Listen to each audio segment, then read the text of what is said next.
Very much looking forward to today's conversation. It's, of course, about tomorrow's inauguration and the days that follow.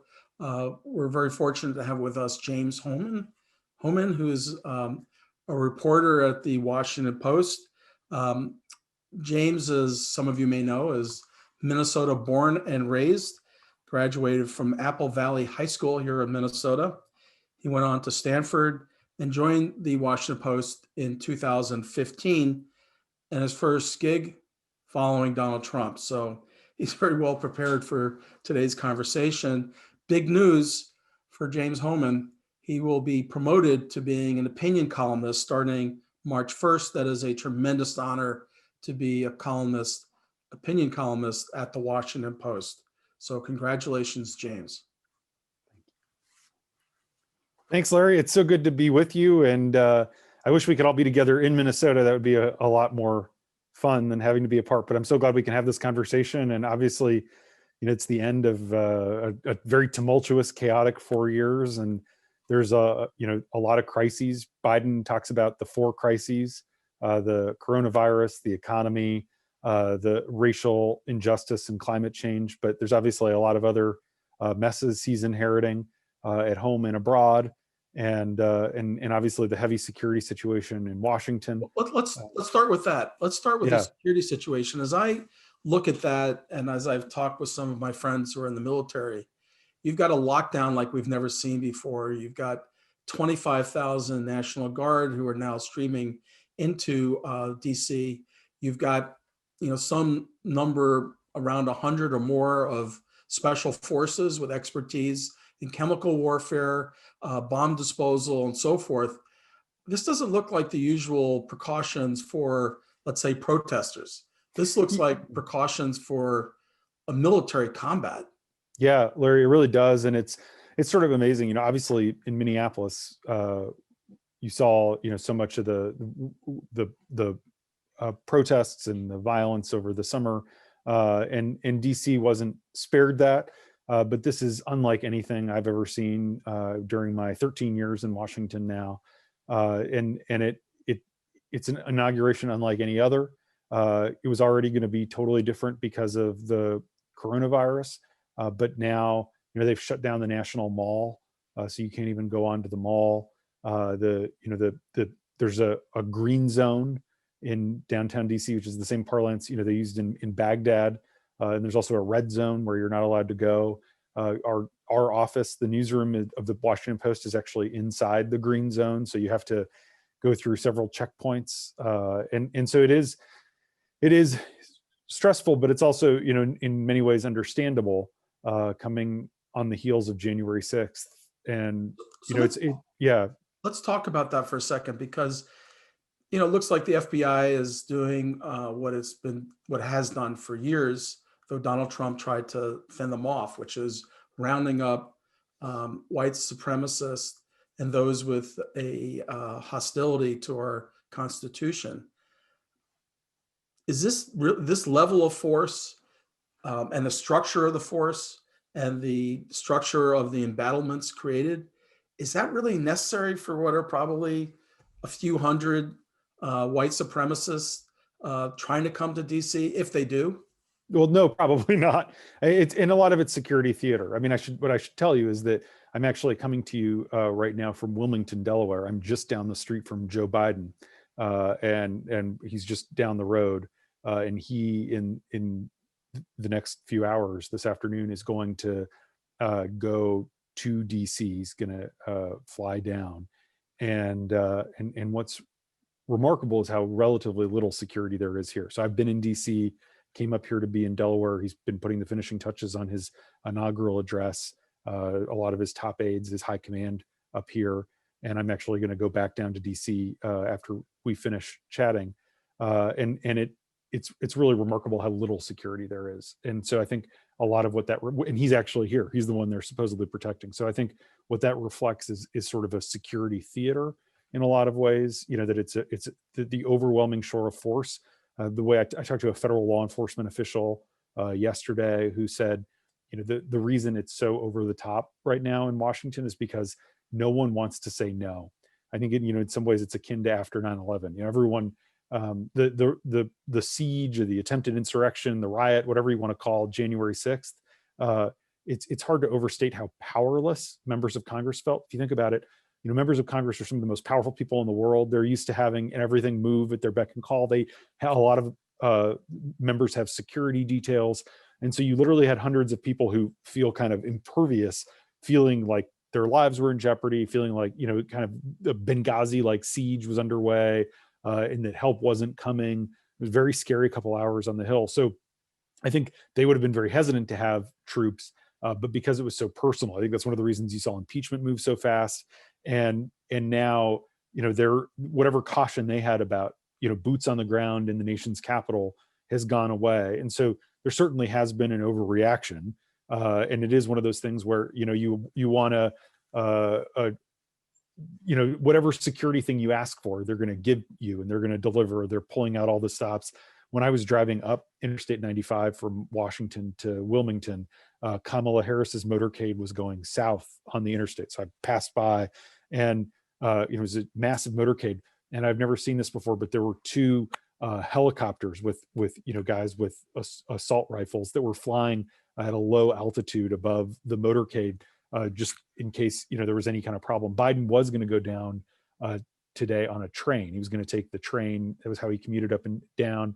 But there were concerns the train could be ambushed, and so it probably would have been fine to do the train. That's how Barack Obama went down. Obama actually picked Biden up right here in Wilmington in 2008 or 2009 on the way down for the inauguration. But again, there's this kind of like overreaction.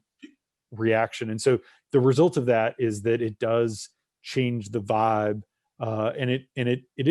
It's unfortunate. I mean, you want everyone to be safe, and you don't want to be the official who says, no, we don't need that thing, and then something terrible happens. But it's unfortunate that, yesterday, for example, on Martin Luther King Day, the MLK Memorial in DC was totally closed off and, blocked to the public, that people can't go to the MLK Memorial on MLK Day. So you have to figure out how to balance that. And one of the questions is this the new normal? Are we next week, is everything going to go back to normal? And then you're right, it's a couple hundred white supremacists. I do think part of it is the overwhelming force deters people from coming. And so what's going to happen is there's not going to be a big presence of protesters or whatever. And so then we'll say, well, that was unnecessary. But what the law enforcement folks would say is, well, they didn't come because we had so many troops on the ground. So these are all the kinds of things we're going to have to grapple with as a democracy. Do you think as you've characterized it, the overreaction is partly because of uncertainty about Donald Trump?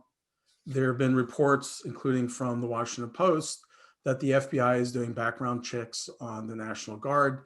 We know on January 6th, during the riots and invasion of Congress, that Donald Trump, for about 6 hours, refused to call in military forces to protect Congress. And we've had, thanks to a very entrepreneurial reporter at the Washington Post, we know that one of the Trump advisors met with the president a few days ago, and the photographer took a picture of the memo that seemed to suggest options for using military force. Do you think this overreaction is not just the white supremacists, but it's partly uncertainty about the president and whether he's going to continue to try to undermine the peaceful transfer of power? Yeah, 100%. I couldn't put it better myself. We obviously, there are threats every time. When we had our first African-American president, tons of death threats, but a fraction of the security. There's no question that if Donald Trump had not spent 2 months trying to sow doubt, if Donald Trump hadn't met in the Oval Office with Mike Lindell, but also Michael Flynn and Sidney Powell and a bunch of other fringe figures who are all telling him to invoke martial law, Rudy Giuliani saying that he's going to be able to overturn the election, really getting his false hopes up. You look at that rally that the president had. If Trump had conceded his defeat, I think that a lot of these people wouldn't have come to Washington in the first place. I think he's created a permission structure for people to kind of claim the election as illegitimate. I think that it has dangerous results. I think back to that the speech on December 1st from Gabriel Sterling, who's the Deputy Secretary of State in Georgia, and he's a Republican. He was a city councilman in an Atlanta suburb, and he basically said, "Mr. President, cut it out. This rhetoric is bringing out the crazy in people. All these election workers are getting threatened. People are, trying to get into our election counting offices. And I actually went back yesterday and watched it. It's chilling to watch because he says, if you don't cut this out, people are going to get killed. Like these words have consequences. And it really is chilling to watch that a month and a half later. So there's no question that the Hillary Clinton, there were a lot of people who felt like Donald Trump illegitimately won 4 years ago because of Russia or whatever. But there wasn't a security problem because, in part, Hillary Clinton conceded and wasn't trying to encourage people to descend on Washington and send a message to the Capitol. Let's move on to the actual plans for tomorrow. There's been tradition going back 7 decades or more about how the inauguration happens, the day of it. If you go back to the beginning in the late 18th century, it was just basically a public oath taking. Yeah. But over the last century or so, it's become a lot more. One of the Trump White House officials described the way in which Donald and Melania Trump are handling the inauguration as abhorrent. You think that's a little strong? Well, it is. I mean, it's sort of, Melania Trump released a 7-minute farewell video yesterday and couldn't even bring herself to, not just say congratulations, but mention Jill Biden or anything like that. There's a lot of, I do think, I would say tacky. I think you can objectively say that the response has been tacky or classless. The results have now been certified. The fact that Trump is going to be the first president since Andrew Johnson, who snubbed Ulysses S. Grant in 1869 not to go to the inauguration. Do you think that matters? I do, because the Washington Post ABC News poll that we put out on Sunday showed that basically only 1 in 4 Republicans think that Biden won fair and square. And I think it does make it hard to govern, and it does make it hard to lower the volume. And I do think Trump's refusal to kind of have Biden for a coffee or whatever sends the message that Trump still doesn't accept his defeat. And, that Trump's continuing to even today push that there are irregularities without evidence. And so I think it does matter, and it does have an impact. It also makes it harder for Republicans of goodwill to sort of, vote to confirm Biden's cabinet nominees, or compromise for the good of the country, because a lot of their party, because they've been primed to believe that, thinks that this election was stolen. And so I think it's a very dangerous place to be. Yes, I think that's a good point. Let's talk a little bit about the speech that Joe Biden is going to give. There's a lot of leaks, which is typical at this point, about the themes of unity, bringing the country together, tackling the big problems. Is that what you're hearing as well? Yeah. So I'm I've been trying to do some reporting on that, and that's one of the reasons I'm in Delaware. And I do think that there's actually going to be a lot, if you've been watching Biden speak during the conventions, during the campaign, his speech here in Wilmington the Saturday night when he was declared the winner, I think there's going to be a lot of a consistent through line where he's going to be talking about the need for unity, the need to heal, that this is a time to turn the page, how we can do anything as Americans when we come together. It's going to be a lot of that kind of thing. He's been working with his speechwriter and one of his longtime advisors. They're actually trying to manage expectations to us. They're trying to say, like, Biden's not known for lofty rhetoric, and this is going to be a workmanlike speech where he's going to he's going to focus on sort of speaking to the 400,000 families who have lost someone from the coronavirus, and kind of nod to the security situation and what happened on January 6th, but not kind of dwell on it. But I think Biden is going to sort of try to swing for the fences. To your point about the kind of the history, you're right that until 1980, the inauguration wasn't even on the west front of the Capitol with the mall, and it is weird. So there's going to be about 1,000 people in there in person when Biden speaks. Biden, because of the pandemic over the last 9 months, has gotten a lot of experience speaking to large empty, spaces, and so he's now accustomed to that. But I do think he's going to try to say some things that he's for history, to capture the moment that can be etched in stone. So they kind of tease some rhetorical flourishes, but I think 95% of the speech we could, if we had a whiteboard, we could probably jot out, and it would be remarkably consistent considering everything that's happened with the racial injustice and reckoning and Me Too and coronavirus and everything that that's gone on. It really was remarkable how consistent Biden's message has been since he announced his campaign 2 years ago to what it is now. He's just kind of very, very consistently driven the same message. And I think a lot of people think that that's naive, that he is mistaken. A lot of Democrats think that, a lot of Republicans and Democrats actually think that it's not on the level, that Biden doesn't actually mean what he says about wanting to reach across the aisle, that that's sort of a political talking point.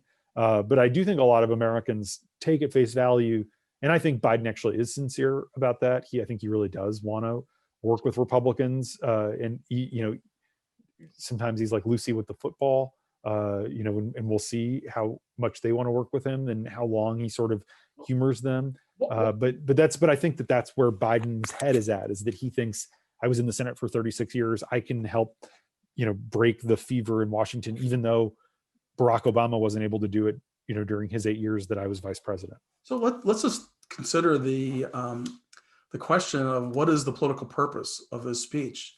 Usually it's to kind of set up, the political direction and the agenda moving forward. And, I'm sure you would agree the prospects of unity are zero. The prospects of, bringing the country together, maybe it's 10%.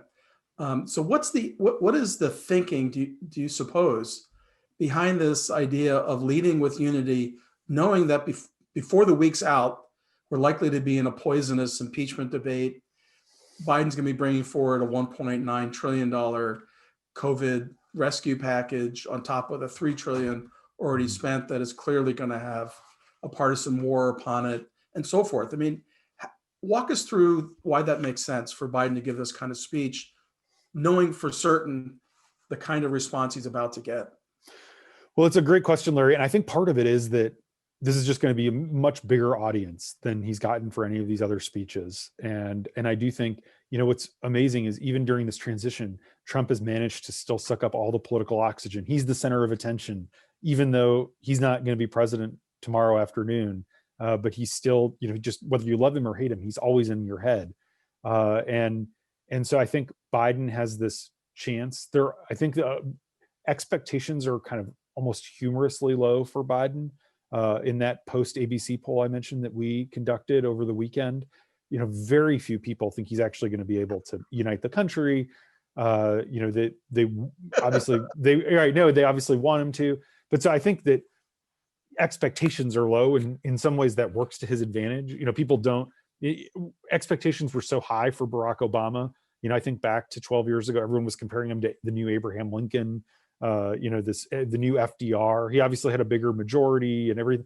But so I do think Biden wants to sort of set the stage for being able to lower the temperature. Now, the problem is, in some ways, what he's promising the American people depends on Republicans working in good faith. And, there's little evidence that that's going to happen. But I think he's trying to show that he's working in good faith, that he's making the effort. So I'm taking a very hardball political approach to this because the campaign is over. Yeah. We're now into the Washington, D.C., inside the Beltway reality. And I wonder if this speech is aimed at, yes, the rest of the country. Yes, it's his big platform, but also at, let's say, 5 to 6 Republicans who might be, wooed to support Biden and the Democrats on occasion.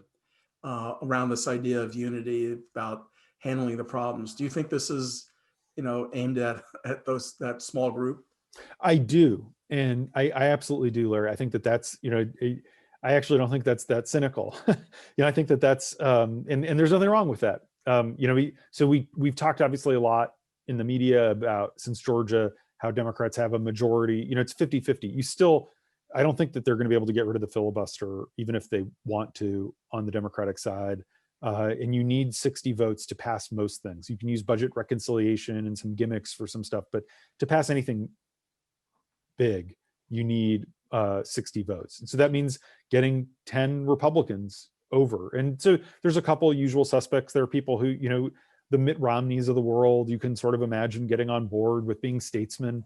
But Biden does need to appeal to those people. I was really struck just yesterday. The Biden folks had a conference call for us where they announced that Garth Brooks was going to be performing at the inauguration, and they had Garth Brooks come on and do this conference call with reporters. And he's a Republican, and he talked about how he still is a proud Republican, but he's going to perform because he wants the country to heal, and he's going to talked about the songs he's going to do that will be focused on healing. And so the fact that the Biden folks were messaging that yesterday is exactly a reflection of what you're talking about. This is not about throwing red base to the meat or throwing red meat to the base. This is about trying to play to the middle. And that is Biden's whole political philosophy. He's much more moderate than the party, and he's not right now thinking about, getting the left happy. I think they think that the left will be happy enough that Trump is, at Mar-a-Lago and not in the White House, and that they can then sort of pivot toward the middle. Now that'll change. I think the left wants a lot. I think a lot of people on the left have unrealistic expectations about what they're going to be able to achieve with the 50-50 Senate. But for right now, Biden's focus is definitely more toward the middle. I want to hit on a few immediate topics in the first week or so. Let's start with cabinet confirmations. In the past, the president has gotten, some of the national security people, defense, and Treasury, and a few others. Trump had 2 on his inauguration day. I think Obama had half a dozen. Biden's going to have 0. Right. How quickly do you think the Senate will, in reality, move forward to equip President Biden with his chosen team?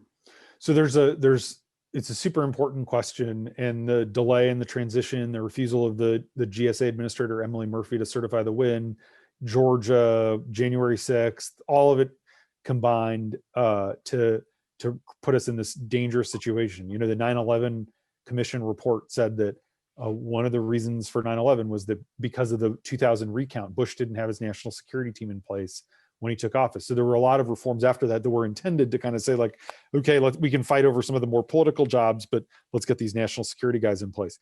Now, Republicans are moving in good faith on confirming some of the core national security people.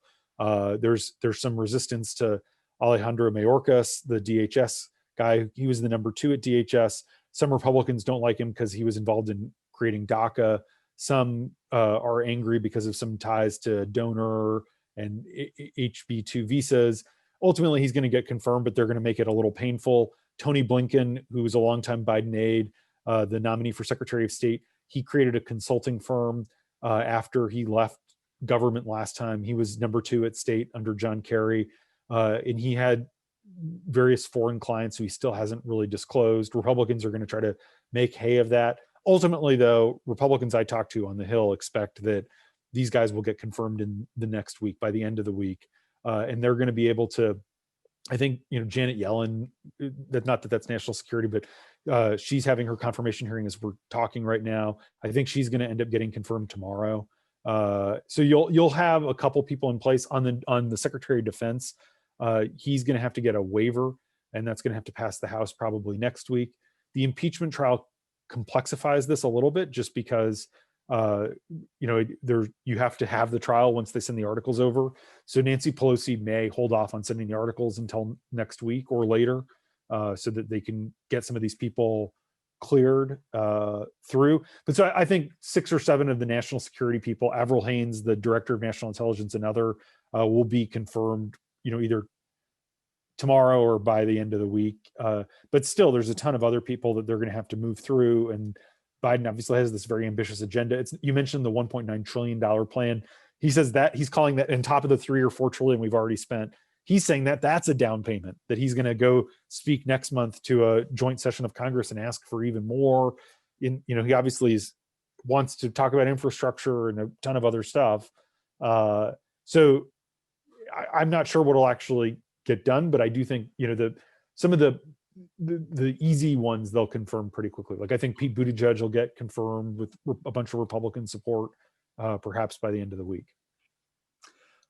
Let's talk a little bit about the filibuster. You sound pretty skeptical it'll happen. I was talking to someone who's very connected on the Hill, and he said that there's been a group meeting for months on ending the filibuster. And the filibuster is a rule in the Senate that requires 60 votes to move legislation. It used to apply to judicial appointments, and that was eliminated for federal judges, first by Democrats, and then the Republicans removed it with regards to Supreme Court nominations. And now the issue is about legislation such as Biden's 1.9 COVID rescue package. And what I was told when I expressed some skepticism is you don't know who the opposition is and the deals that are being cut. Right. And that Manchin and Tester and others are being tempted with deals that would lead them to join a bare majority that would pass filibuster. Does that sound, possible, plausible? Totally. Yes. Likely. There's everything you said is completely correct. And there are a lot of negotiations behind the scenes, and there are a lot of people who very much want to end the filibuster. There are some of the biggest institutionalists who are against it are just leaving, so like Lamar Alexander was an outspoken opponent, senator from Tennessee, former education secretary, former governor. He, I think, held a lot of Republicans in line against getting rid of the filibuster during the first years of the Trump presidency when they had control of the House, and Trump was tweeting every other week that they should get rid of the filibuster. Ultimately, McConnell's against removing the filibuster. That would be a limit on his power. A lot of so the problem is, you can pass it with a simple majority. So you only need 50 votes to get rid of the filibuster. Biden doesn't really want to. I think he doesn't want to be the guy that gets rid of the filibuster.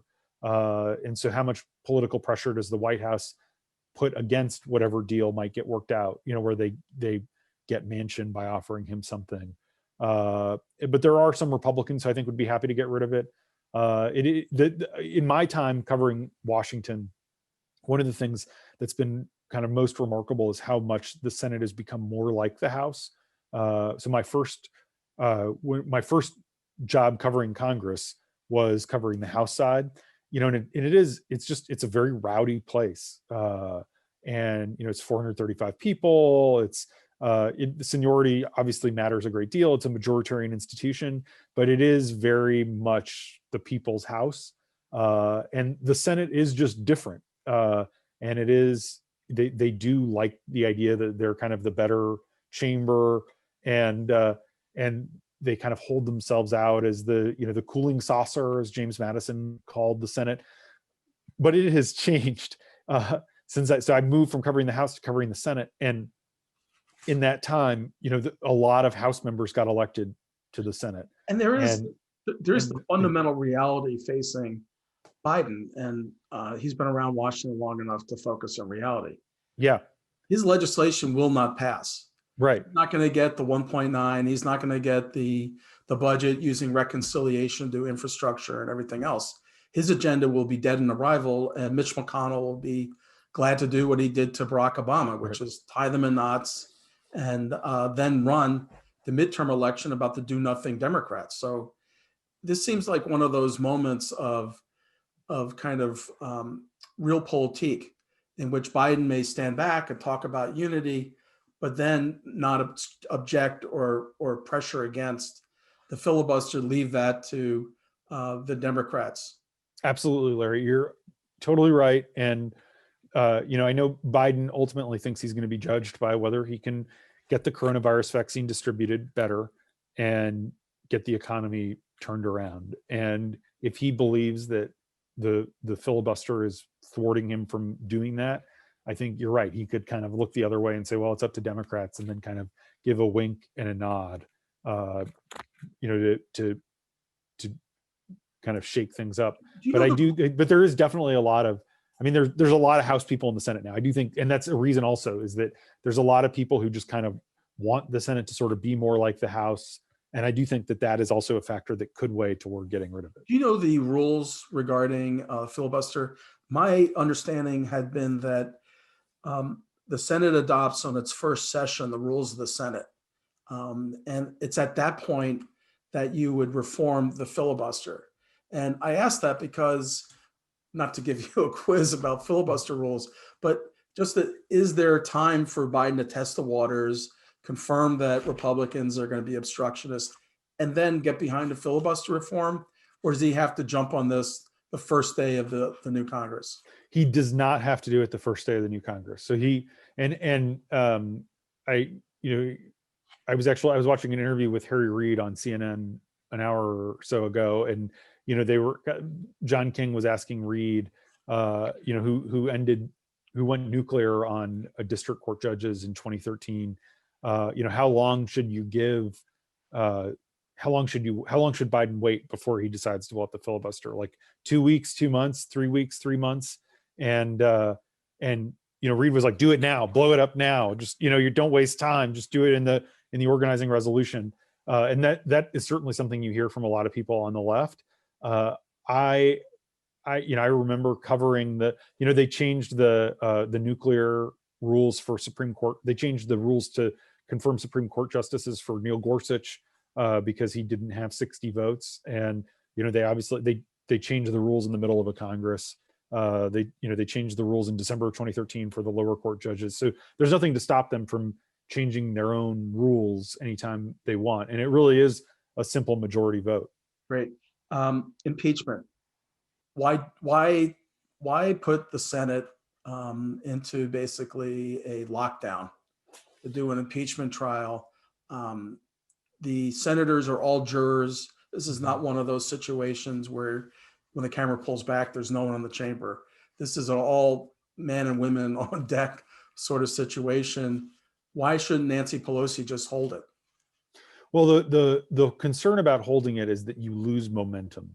That right now there are a bunch of Republicans who are still very angry about January 6th. Things are still fresh. But if you hold it 100 days, it sort of looks like it's a political exercise. By then, the tempers will have cooled. Trump will have been gone. There will be things that, the Democratic majority did that will annoy maybe Republicans who might today be willing to vote to impeach. And then it kind of shifts back to a mostly party line vote with maybe 2 or 3 exceptions. So that's the argument against holding it. And then it's sort of just hanging over everything. The argument for holding it is like, advance your agenda. Few Americans would say that their top concern is penalizing Trump. The overwhelmingly people want the coronavirus vaccine to get distributed. They want the economy to be turned around. Dealing with Trump, even people who hate Trump, that it's just not a priority. But I do think that there is a desire to marginalize Trump. One of the big questions is, how long would the trial last? The last trial was about 20 some days.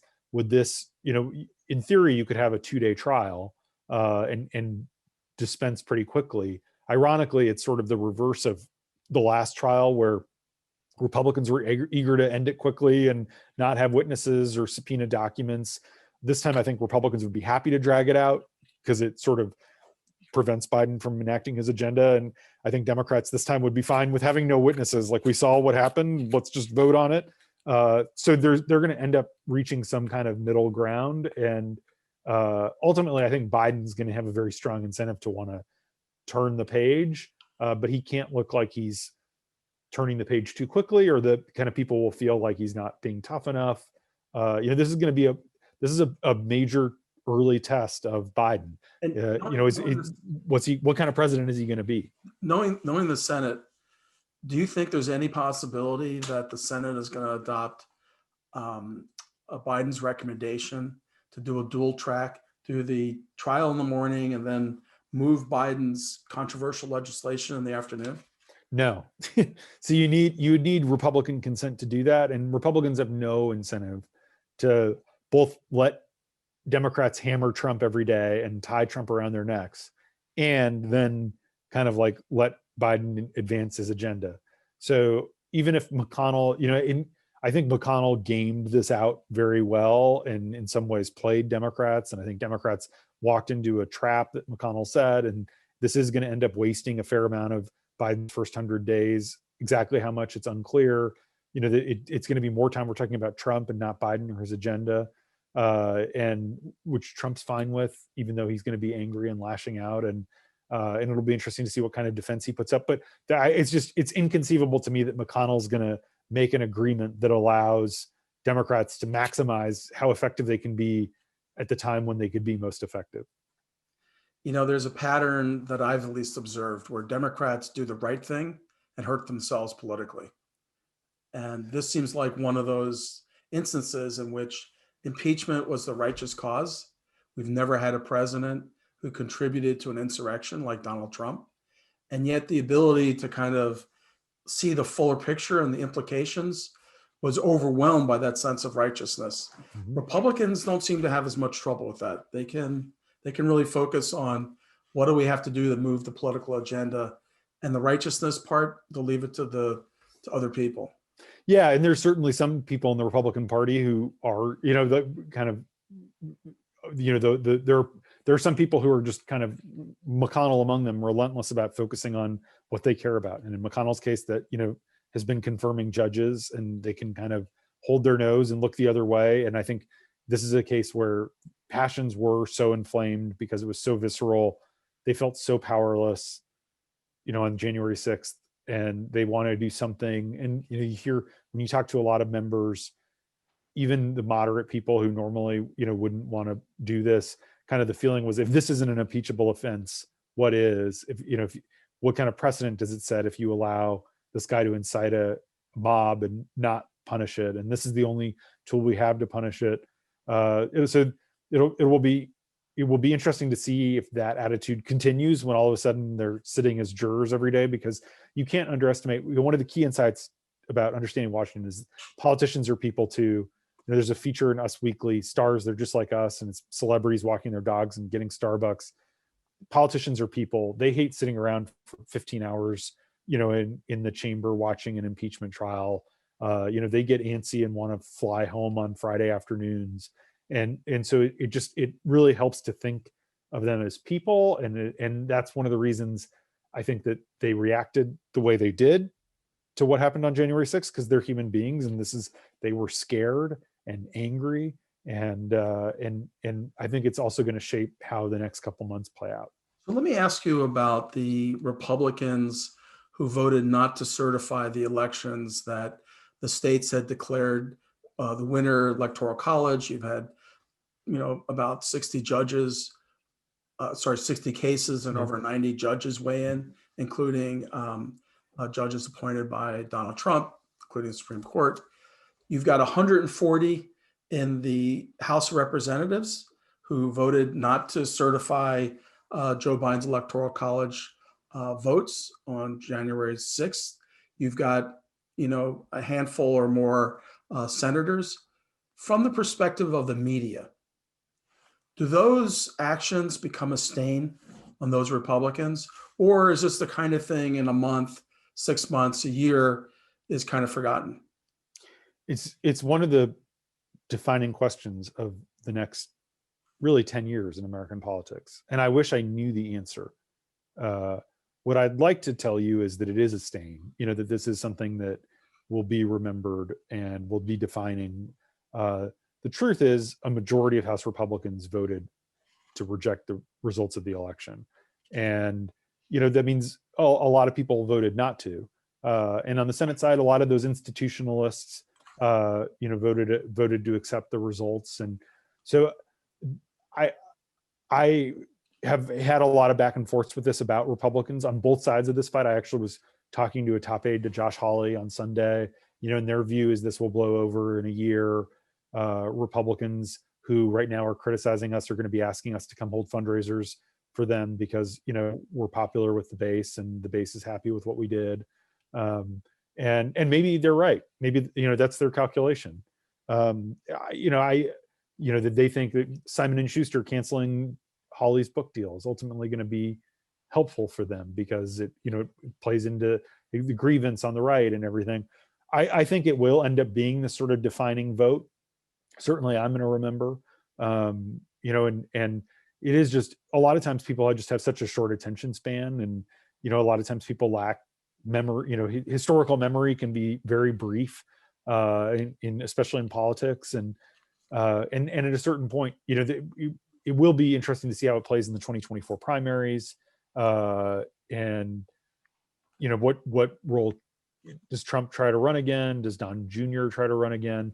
But anyway, I think in 10 years it'll be like, a X member voted to overturn the results of the election, and maybe that's in the 18th paragraph instead of the 3rd paragraph, but it's still sort of going to be a part of any profile of these people, is this litmus test. One of the things that Mitch McConnell's concerned about, and one of the reasons he's thinking of voting for impeachment and then to disbar Donald Trump from running again in 2024, is his concern that there is this group of Republicans and now House members who are quite radical, looking to overturn state electoral college decisions. And he's concerned they're going to primary Republican senators, and there's of course a large number of them up for re-election in 2022. Do you think that we're looking at a moment defined by the vote on certifying the results and the reaction to Donald Trump when the Republican Party might split? Well, they are split. Split up, I don't think so. I mean, I do think I think you really could say there are 3 parties right now. There's the Democratic Party, there's the Trump Party, and then there's the Republican Party. You could call the Republican establishment, whatever. And I do think that divide is very real.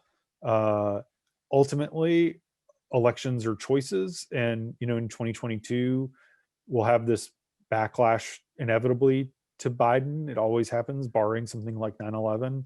And Biden's coalition runs the gamut from diehard supporters of Bernie Sanders to lots of suburbanites in places like Apple Valley, where I grew up, who voted for Mitt Romney in 2012 and voted for Joe Biden in 2020. And so Biden has to hold all those people together. And I think it's if Donald Trump's not on the ballot in 2 years, it's easy to imagine people who voted for Biden now because they hate Trump, even though they kind of consider themselves center right, being like, yeah, I think it was crazy to challenge the election results 2 years ago. That was super dumb. Trump was a disaster, but I'm going to vote for this Republican congressional candidate because I want to have a check and balance on Joe Biden. So I think that's maybe I'm wrong. Maybe this will have an enduring effect. I do think we are going through, and you're an expert on this, we're going through a political realignment. I really do. And I think we're going to look back, in 2016, Trump's going to be an incredibly consequential one-term president, in the sense that I think he's accelerated these long-term trends where, a lot of non-college educated white guys who voted for John Kerry in 2004 and are never going to vote for a Democrat again, and a lot of people who voted for Obama twice. Similarly, I do think that there are a lot of people who had never voted for a Democrat before Biden, maybe hated Hillary Clinton, didn't think she was going to actually lose. Maybe they voted for Hillary. Maybe, they voted for Biden for the first time. Maybe they didn't vote this time. But the Republican Party is changing in such a way that there are a lot of college educated, suburban folks who are going to become Democrats and will now identify as Democrats. And so that there's this kind of flip. And we'll see how that plays in political geography terms. Is Iowa and Ohio and eventually Wisconsin, do those states drift more to the Republican Party? And then do states like Arizona and Georgia drift more to the Democratic Party? In all likelihood, those tectonic plate shifts can be slow and then it happen rapidly, like an earthquake. So anyway, I think those are the big open questions that, the future outwits all our certitudes. Yogi Berra said, "I try not to make predictions, especially about the future." And, after the Trump experience, I'm trying to be careful not to make bold pronouncements, Trump's gone, or Trump's changed everything forever, or, no one has a lock on American political majorities. And so, And even now you can talk about Trump. Trump got 74 million votes, and it's important that like we in the media and academia don't forget that. That Joe Biden got 81 million votes. He won fair and square. He won by the same margin in the Electoral College that Trump won by 4 years ago. But Donald Trump got more votes than Barack Obama did in either of his elections. Let me, So let me, I don't know what to make of that. let me put a factor in that you haven't talked about, Yeah. and which I would put very high on the list of why things are changing. And I agree, we're looking at some kind of reconstitution of the political parties. And I do think that Donald Trump is splitting the Republican Party in ways that won't be easily mended, including the nomination of far-right candidates who will further the very process you're talking about. The element I want to add is race. If you look at the 1980 election, Ronald Reagan, won. He won with 55% of the vote, and he had a landslide. And the reason for that is that 89% of the electorate was white. Right. Now, shoot ahead to today, and Donald Trump did pretty well with the white vote. But the thing is that the proportion of the electorate that's white has now declined to about 2/3. So from 90% to about 2/3. And you can see that playing out in Georgia, in certainly in Arizona, and elsewhere. That strikes me as really a fundamental reality. You can see it in the Biden cabinet. This is a remarkably diverse cabinet and lots of different identities, but it is a signal that Joe Biden knows he won because of the vote of Black, Indigenous, and people of color.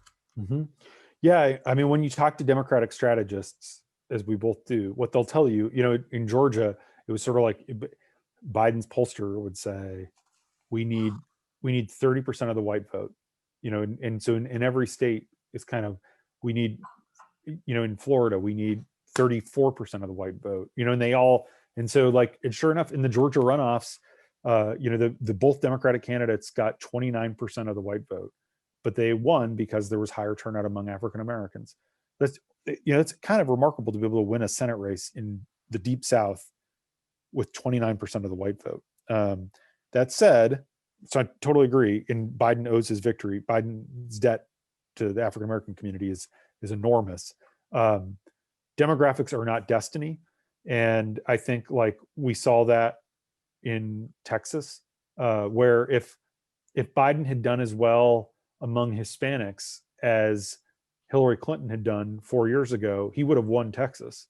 But Trump made inroads with a lot of Latinos in the Rio Grande Valley, and a lot of Latinos in working class types in places like Dallas and Phoenix, even where and I've actually talked to lots of Hispanic pollsters and strategists in both parties about this, trying to understand what does this mean.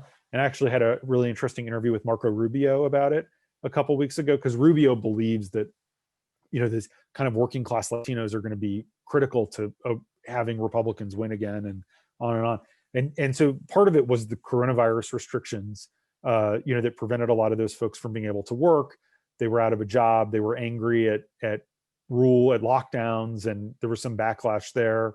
Some of it, was kind of Trump was an attractive figure for some of those voters. They kind of, as one Democratic Hispanic strategist told me, who had done a bunch of focus groups with some of these voters, they really liked his machismo, and so it will be interesting to see whether Republicans can consolidate some of those gains. And it's sort of wild, it would have been really unpredictable 4 years ago when you talk about the build the wall rhetoric, and Donald Trump's first speech as a presidential candidate in June 2015 was, they're sending rapists and drug dealers and criminals, and some I assume are good people. And then for Trump to fare significantly better with Mexican voters in Texas than he did 4 years ago is sort of stunning. But that's the future of politics. Yeah, but Donald Trump stopped talking that language. He did. The general election starting in September, you didn't hear him talking that way, and he didn't make a big deal of it precisely because Republicans were seeing opportunities in Texas and Florida and Mhm. elsewhere. Let me ask you um, uh, kind of another set of questions, which is about media coverage. Mhm. We've just had a president, which the Washington Post counted 30,000 false or misleading statements. So here's a president with a track record of not telling the truth, which is beyond dispute. Now you're going to have a president comes in who will, just based on his past, mostly tell the truth and practice the usual political skill of overemphasizing, underemphasizing, twisting rhetoric. Will the media, do you think, have a kind of double standard? Donald Trump was treated one way, which was, is he telling the truth or not? And then Joe Biden is going to be held to a higher standard about, is he telling the truth? Most of the time it'll be yes, but there'll still be that kind of media attack dog mode. Does that sound fair or not? Yeah, it's something we have to be mindful of, and I'm pro truth, and I know everyone watching is. It's a very good question because we've massively expanded our fact checking operation. So we have like 7 in-house fact checkers now, full time. We just basically fact check Trump, and so it is a very legitimate question.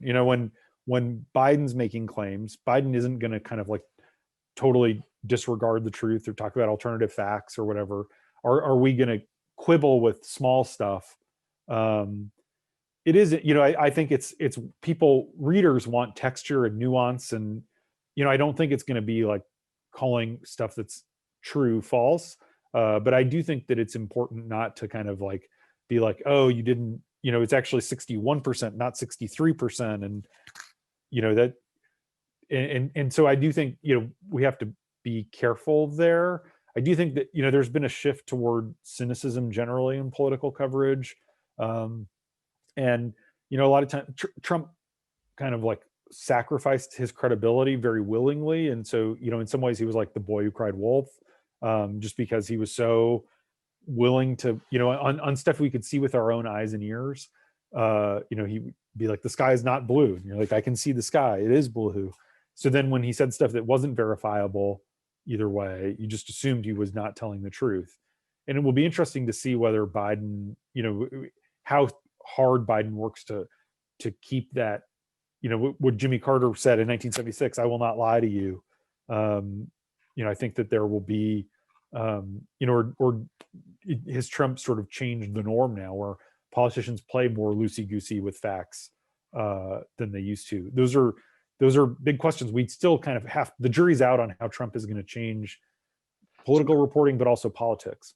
Let's talk about a quick early take on the Trump legacy. He's not even out of office. Yeah. I know there's lots to talk about. It looks like a disaster. He's gotten the first president to be impeached for a second time. Unemployment is a third higher than when he entered office.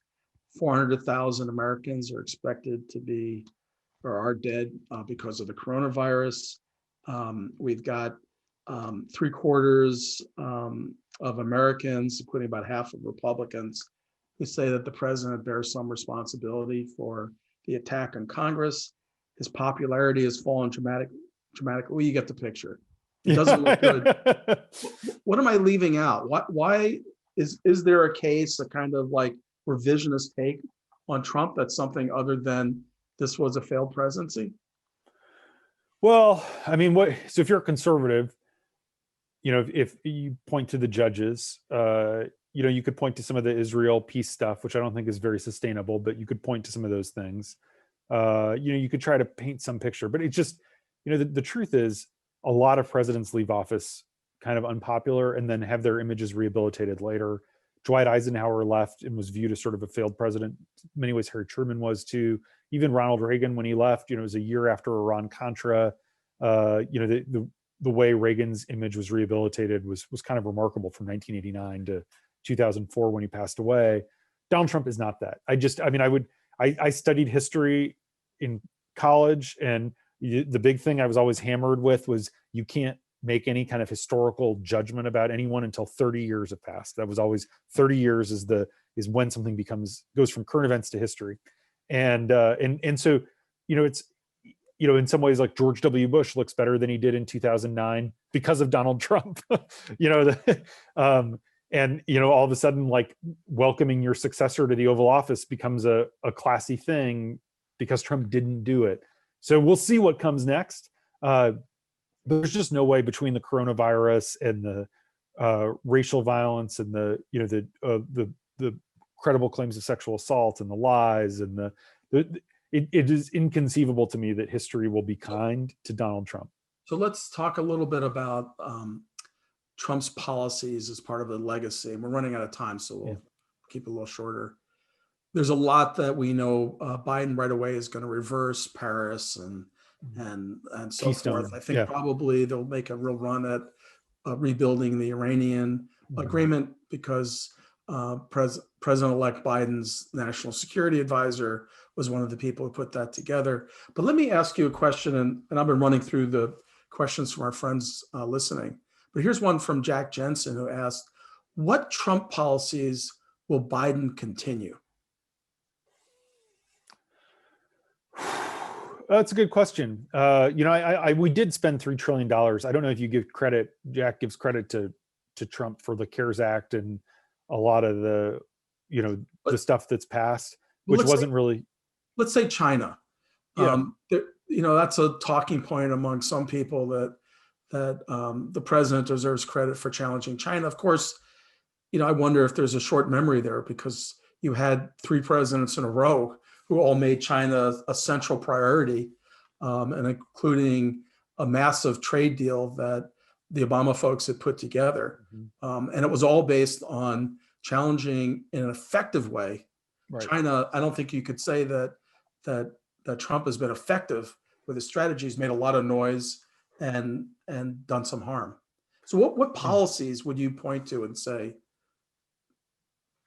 Yeah, I mean, it's hard to point to any, but I think you're right. Like, the Biden folks would point to TPP as the right way to challenge China, as opposed to the trade war and the bailouts of the farmers and everything else.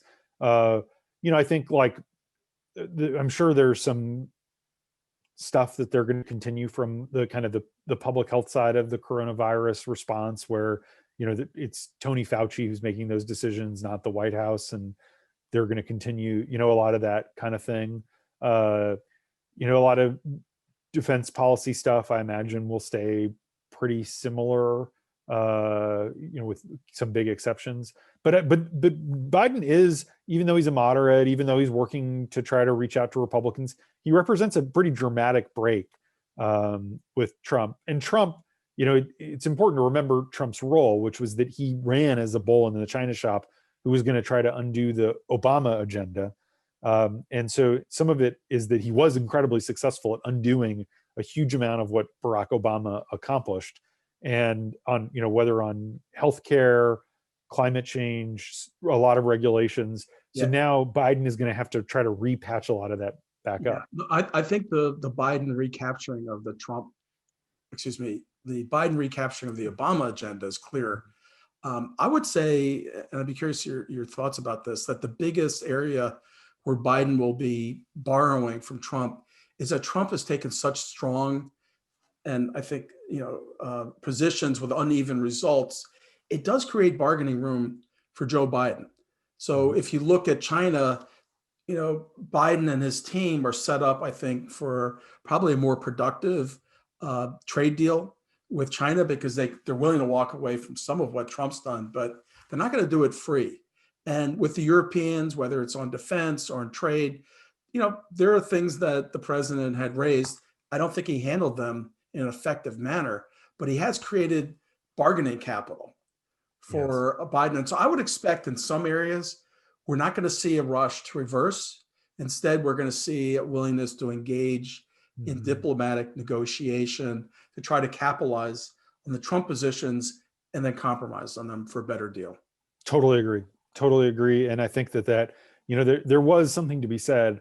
I do think sometimes when Trump seemed crazy, he was being kind of crazy like a fox. And Trump did subscribe to the madman theory of foreign policy, which dates to Nixon and Kissinger. And I do think Trump sometimes tried to kind of scare people into thinking he was so crazy to make concessions. And a lot of times it ended up not working as intended. And you think back to kind of the North Korea brinkmanship. Ultimately, that did bring the North Koreans arguably to the table.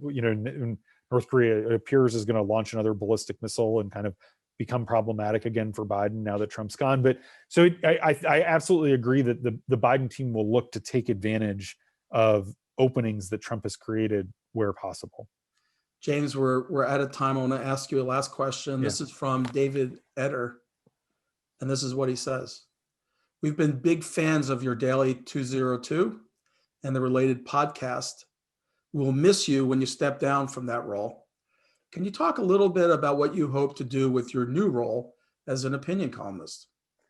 Yes, thank you very much for the kind words. Thank you for reading and listening. And I'm excited for the new role. There's a lot I haven't been able to say in my current job, just because I sort of view myself not as a stenographer, but more like an umpire trying to call balls and strikes. Sometimes I don't get it right, but I'm trying to help people understand the game.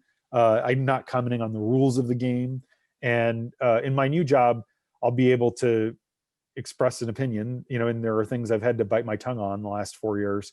But I also will be able to kind of offer commentary on the rules of the game. And so, I would expect that I'll call out hypocrisy as I see it on both sides, and I'll be able to,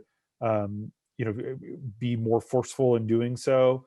But I also will continue to do reporting and talk to people and travel the country. And, I'm not just going to be kind of riffing from Washington, D.C., but I ultimately want to kind of help make the world a better place.